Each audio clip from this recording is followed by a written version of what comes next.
नमस्कार, मेरा नाम विवेक है। मैं सोनालिका ट्रेनिंग सेंटर में एज अ टेक्निकल ट्रेनर काम कर रहा हूँ। आज हम सीखेंगे प्रिसीजन एंड मेजरिंग टूल के बारे में, जिसमें हम कवर करेंगे माइक्रोमीटर, मल्टीमीटर, वर्नियर कैलिपर और आपका डायल गेज। सबसे पहले हम बात करेंगे जी मल्टीमीटर के बारे में। आप देख सकते हैं आपके पास ये मल्टीमीटर है, इसके साथ आपको दो वायर्स मिलेंगे, जो एक रेड कलर में है, एक ब्लैक कलर में है। इसमें से एक आपकी पॉजिटिव है, एक नेगेटिव की है।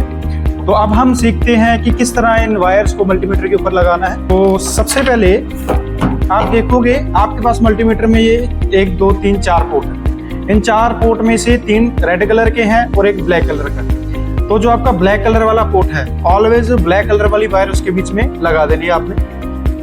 तो आप बात करते हैं कि रेड कलर वाली वायर को कहाँ लगाना। जैसे कि आप देख सकते हो यहाँ पे हमारे पास अलग अलग सिंबल है। अगर आपने वोल्टेज चेक करनी है तो यहाँ पे आप देख सकते हो V लिखा है, तो हमें इसको यहाँ लगाना पड़ेगा। अगर रेजिस्टेंस चेक करना है, कंटिन्यूटी चेक करना है, फ्रिक्वेंसी चेक करनी है, तो हमें इसको यहाँ लगाना पड़ेगा। ठीक है जी।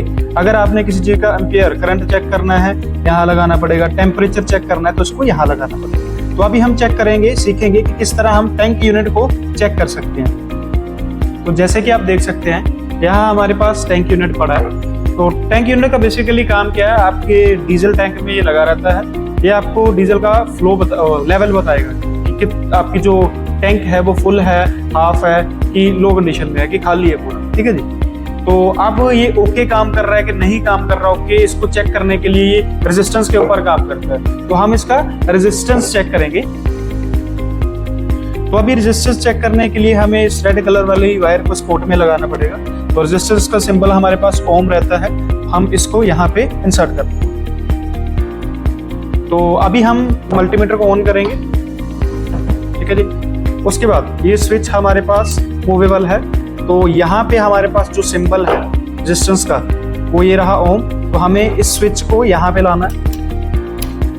उसके बाद यहाँ पे आप देख सकते हो हमारे पास मिली ओम का सिंबल आ रहा है। तो अभी ये ओम के ऊपर ही है। अगर आपने चेंज करना है, यहाँ पे जैसे 4 चीजें एक जगह चेक हो सकती है तो सिलेक्ट से चेंज कर सकते हो। पर अभी हमें क्या करना है, रेजिस्टेंस चेक करना है। तो अभी हम इस रेड कलर वाली वायर को यहाँ मेन के साथ लगाएंगे और ब्लैक कलर वाली को लगाएंगे जिस न्यूट्रल के साथ।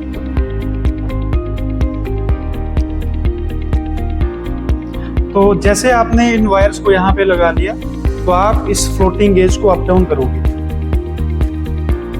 जैसे इसको आप अप डाउन करोगे तो आप मल्टीमीटर पे देखोगे कि आपकी वैल्यू में फ्लक्चुएशन आएगी।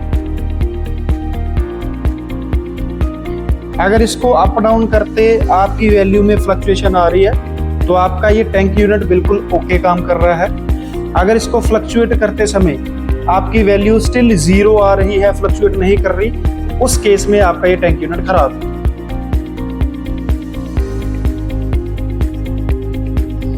तो आपने देखा जिस तरह से हमने इसको चेक किया कि अगर ये कनेक्शन लगाने के बाद हम फ्लोटिंग गेज को अप डाउन कर रहे हैं, तो अगर हमारी वैल्यू चेंज हो रही है, फ्लक्चुएट कर रही है, तो हमारा स्टिल ये आपका टैंक यूनिट ओके है।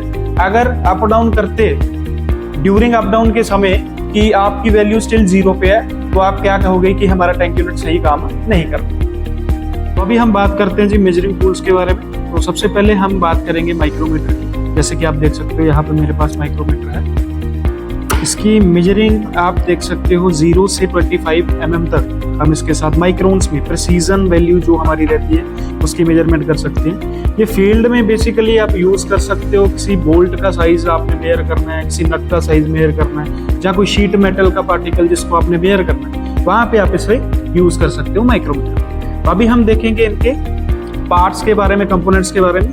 तो सबसे पहले अगर मैं बात करूं तो हमारे पास ये इनका फ्रेम है माइक्रोमीटर का। यहाँ पे हमारे पास एनविल, इसको हम स्पिंडल बोलते हैं, इसको हम थिम्बल बोलते हैं, इसको हम रेचेट बोलते हैं। ये हमारा मेन स्केल है, ये हमारा सर्कुलर स्केल है और ये हमारा लॉकिंग स्क्रू। हम इसको इस तरह से रोटेट करके इसके स्पिंडल को आगे पीछे मूव कर सकते हैं। अभी हम बात कर लेते हैं कि इस माइक्रोमीटर की रेंज के बारे में। तो जैसे कि आप देख सकते हो हमारे पास यहाँ पे स्टार्टिंग में ये देखो, यहाँ पे 0 से लेके 25 mm तक कोई भी ऑब्जेक्ट को मेयर कर सकते हो। 0.5 में भी मेयर कर सकते हो, ये इसको इंडेक्सिंग लाइन बोलते हैं। इसके नीचे 0.5 वाली रेंज रहती है। और इसके अलावा सर्कुलर स्केल्स में पॉइंट्स में रीडिंग नोट करने के लिए आप 0 से लेके 0.50 तक प्रॉपर वैल्यू को मेयर कर सकते हैं। तो अभी हमने देखी इस माइक्रोमीटर की रेंज 0 से 25 mm तक कोई भी ऑब्जेक्ट को आप इसमें मेयर कर सकते हो। अभी अगर फील्ड में किसी ने आपसे पूछ लिया कि आप इस नट की मेरे को थिकनेस मेयर करके बताओ, तो किस तरह करोगे, आओ हम समझते हैं इस माइक्रोमीटर। सबसे पहले आप क्या करोगे, इस नट को इस एनविल और स्पिंडल के बिटवीन यहाँ पे होल्ड करोगे।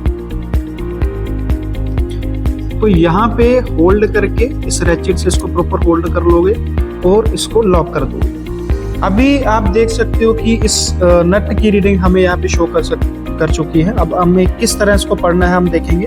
तो सबसे पहले आप देख सकते हो यहाँ पे हमारे पास ये रीडिंग आ चुकी है 0, 1, 2, 3, 4, 5, 6, 7, 8 mm हमें यहाँ पे शो हो चुका है। उसके बाद इस इंडेक्सिंग लाइन के जस्ट सामने जो लाइन पूरी मैच कर रही है, यहाँ पे 20 वाली लाइन मैच कर रही है, हम इन दोनों को प्लस करेंगे।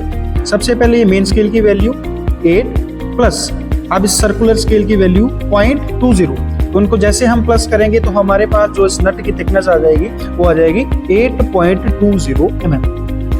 अभी हमने देखा किस तरह हम माइक्रोमीटर से किसी ऑब्जेक्ट की थिकनेस को मेजर कर सकते हैं। तो उसके बाद हम सेकंड मेजरिंग टूल की बात करेंगे, जिसमें हमारे पास है जी वर्नियर कैलिपर। वर्नियर कैलिपर हम यूज करते हैं किसी भी ऑब्जेक्ट का इनर डाया, आउटर डाया और किसी भी ऑब्जेक्ट की डेप्थ अगर मेजर करनी है तो हम वर्नियर कैलिपर से इजीली मेजर कर सकते हैं। तो अगर मैं इसके कंपोनेंट्स की बात करूं, हमारे पास इसमें भी माइक्रोमीटर की तरह 2 स्केल होते हैं। ये हमारा मेन स्केल है और ये हमारा वर्नियर स्केल है। इसके अलावा हमारे पास इसमें जॉज रहती हैं, ये आउटर जॉज है, ये इनर जॉज है हमारे पास। उसके अलावा ये स्केल रहता है जिससे हम किसी भी चीज़ की डेप्थ को इजीली मेजर कर सकते हैं। तो अभी कंपोनेंट्स देखने के बाद हम इसी ही नट का आउटर डाया मेजर कर लेते हैं वर्नियर कैलिपर के साथ। तो सबसे पहले हम क्या करेंगे, इस नट को इस जॉज के बिटवीन में प्लेस करेंगे। अभी आप देख सकते हो इस नट का हम आउटर डाया जो है वो मेजर कर रहे हैं। तो अब यहाँ पे हमने इसको प्लेस कर दिया। तो यहाँ पे आप देख सकते हो हमारे पास 2 स्केल्स हैं, मेन स्केल और ये वर्नियर स्केल। तो वर्नियर स्केल पे आप एक वैल्यू देख रहे हो 0.02 mm। तो ये है इसका जी लीस्ट काउंट। लीस्ट काउंट मतलब कि कम से कम आप किसी ऑब्जेक्ट को कितना मेजर कर सकते हो, ठीक है जी। अब यहाँ पे देख सकते हो यहाँ पे 1 mm का गैप है और यहाँ पे ईच आप लाइंस के बिटवीन दे सकते हो लीस्ट काउंट 0.02 mm का गैप है। यानी कि यहाँ से यहाँ तक 10 mm, 20 mm, 30 mm, 40 इस तरह से, और यहाँ पे 0 से यहाँ तक 5 mm, 10, 15, 20 mm इस तरह से। तो अभी आप देख सकते हो हमारे पास यहाँ जो वैल्यू आ रही है लाइन, देखो यहाँ पे ये लगभग 16 पे मैच कर रही है पर प्रॉपर मैच नहीं है, विच मीन्स कि ये 15 तक ही है। तो यहाँ आप देख सकते हो यहाँ पे हमारी जो मेन स्केल की वैल्यू आ गई वो आ गई 15 प्लस। अब हम क्या करेंगे, वर्नियर स्केल पे देखेंगे कि वर्नियर स्केल की कौन सी लाइन ये हमारी मेन स्केल के साथ बिल्कुल मैच कर रही है। तो यहाँ पे आप देख सकते हो ये 9 वाली वैल्यू प्रॉपर मैच कर रही है। तो यहाँ पे इनके बिटवीन 5 का गैप है, तो यहाँ पे ये 9 तक आके 45 हो जाएगा। तो 45 को हम क्या करेंगे 0.02 mm के साथ मल्टीप्लाई करेंगे। जैसे इसको हम इसके साथ मल्टीप्लाई करेंगे तो हमारे पास आएगा 0.9 mm, ठीक है जी। अब हम क्या करेंगे, मेन स्केल और वर्नियर स्केल की वैल्यू को प्लस कर देंगे। तो मेन स्केल की हमारी वैल्यू आई थी 15 प्लस वर्नियर स्केल की हमारे पास वैल्यू है 0.9 mm। तो इनको प्लस करके हमारे पास वैल्यू आ गई जी 15.9 mm। ये है नट का आपका आउटर डाया। आप किसी भी ऑब्जेक्ट का अगर आपने आउटर, इनर या डेप्थ मेजर करनी है तो ये सेम प्रोसेस है इनकी मेजरमेंट।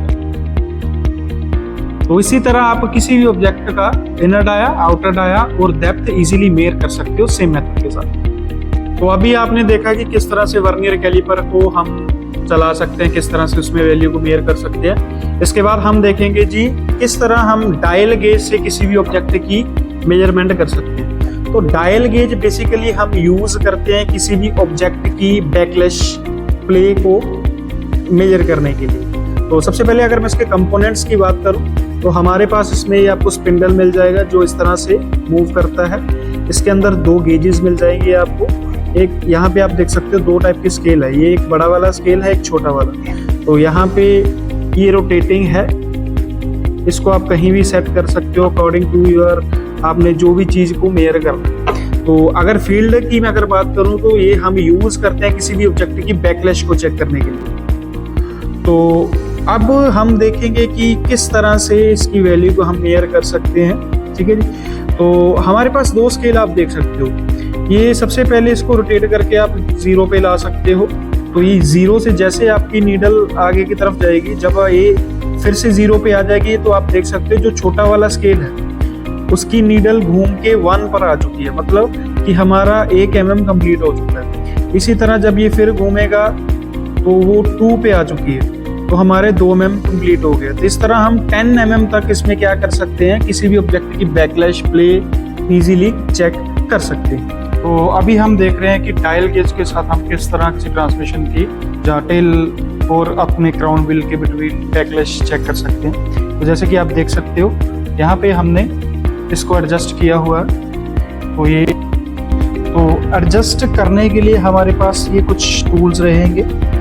तो यहाँ पे आप देख सकते हो हमारे पास इसका एक स्टैंड रहता है, मैग्नेटिक स्टैंड है। तो इसके साथ हम डायल गेज अटैच करके यहाँ से इसको रोटेट करके अपने हिसाब से सेट कर सकते हैं जहाँ पे आपने बैकलैश चेक करनी है। जैसे कि अभी मैं यहाँ पे चेक कर रहा हूँ, यहाँ पे इसको मैंने सेट कर लिया।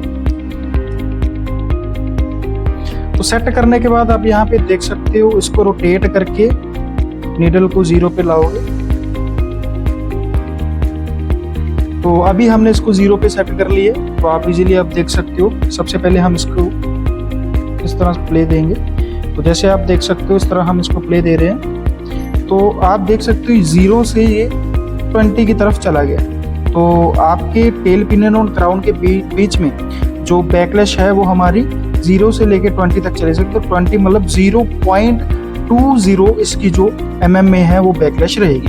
तो ये 0 से लेके जब नीडल घूमेगी, जब फिर 0 पे आएगी तो 1 mm होगा। तो अभी ये 20 पे गई है, तो ये हमारे पास 0.20 mm इसकी जो बैकलैश है वो अभी आई है।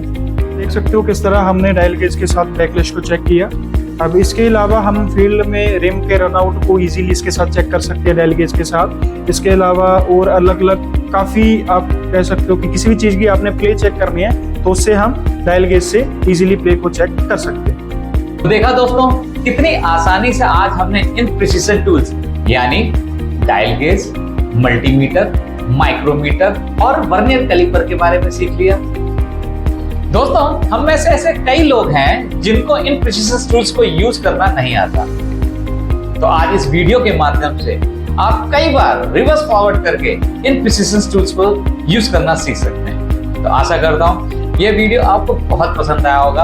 हम ऐसे ही वीडियो आपके लिए आगे भी बनाते रहेंगे। आपके फीडबैक और सुझाव का इंतजार मुझे हमेशा रहेगा। आप अपने फीडबैक नीचे दी गई मेल आईडी और व्हाट्सएप नंबर के माध्यम से हम तक पहुंचा सकते हैं। तो मिलते हैं अगले ऐसे ही किसी नॉलेजेबल वीडियो के साथ। मैं हूं आपका दोस्त हिमांशु और मैं जुड़ा हूं भारत की सबसे बड़ी टेक्निकल निर्यात कंपनी सोनालिका के साथ। धन्यवाद। सोनालिका ट्रैक्टर है ताकत की